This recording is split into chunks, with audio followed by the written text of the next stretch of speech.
किसी ने बड़े कमाल की बात कही है कि अवसर और सूर्योदय में एक ही समानता है। देर करने वाले हमेशा इन्हें खो देते हैं। हाय गाइस, मैं हूं आरजे कार्तिक। एक छोटी सी कहानी। ये कहानी है मनीष नाम के लड़के की, जो मिडिल क्लास फैमिली में पैदा हुआ, जो 12th क्लास तक टॉप करता जा रहा था। कमाल का बच्चा, पढ़ने लिखने में सबसे आगे।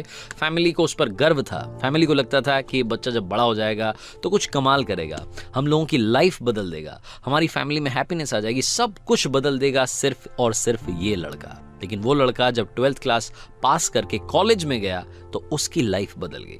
उसके आसपास ऐसे दोस्त आ गए जिन्होंने उसे बिगाड़ के रख दिया। देर रात तक पार्टी चलने लगी, घर वालों से झूठ बोल करके पैसा मंगाने लगा।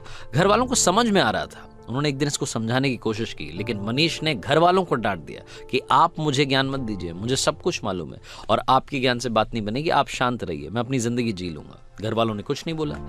1 साल के बाद में जब रिजल्ट आया तो मनीष एक सब्जेक्ट में फेल हो गया, और जहां ये फेल होने वाली बात आई वहीं ये बात इसके ईगो को हर्ट कर गई कि जो लड़का 12th तक टॉप करता आ रहा था वो कॉलेज में जाते ही फेल कैसे हो सकता है।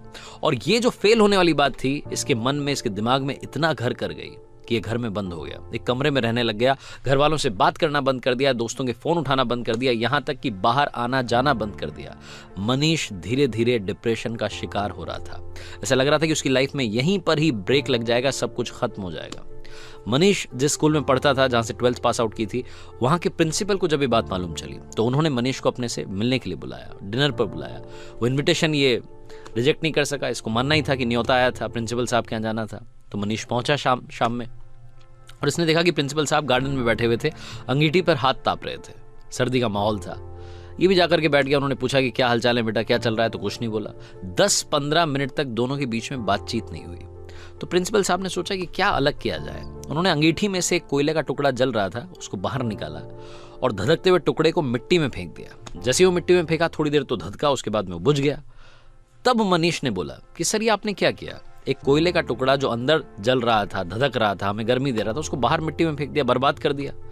तो प्रिंसिपल ने कहा कि बर्बाद कहां कर दिया, कौन सी बड़ी बात हुई, वापस इसको ठीक कर देते हैं। उन्होंने उस कोयले के टुकड़े को उठाया मिट्टी में से और वापस ला करके अंगीठी में डाल दिया। फिर से वो टुकड़ा थोड़ी देर बाद जलने लगा, गर्मी देने लगा। तो प्रिंसिपल ने पूछा कि बेटा कुछ समझ में आया? मनीष ने कहा नहीं।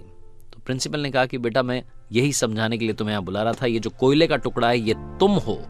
तुम जब अंगीठी से बाहर आए, गलत संगति में गए, मिट्टी में गए तो बुझ गए, लेकिन वापस आकर के जल सकते हो। शर्त यह है कि अब अंगीठी में वापस आना होगा, अपनी लाइफस्टाइल बदलनी होगी, अपने दोस्त बदलने होंगे। बस इतनी सी बात तुम्हें समझाने के लिए यहां बुलाना चाहता था। मनीष को सारी बात समझ में आ गई, उसकी लाइफ बदल गई।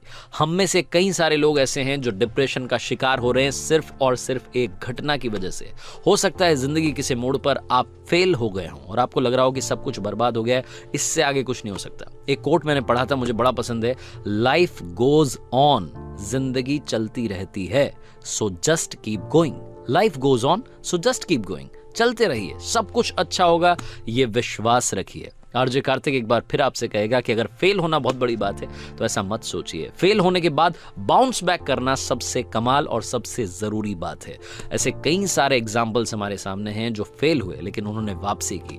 तो कम बैक करने के लिए तैयार रहिए, डिप्रेशन को टाटा बाय बाय कहिए और कर दिखाइए कुछ ऐसा कि दुनिया करना चाहे आपके जैसा।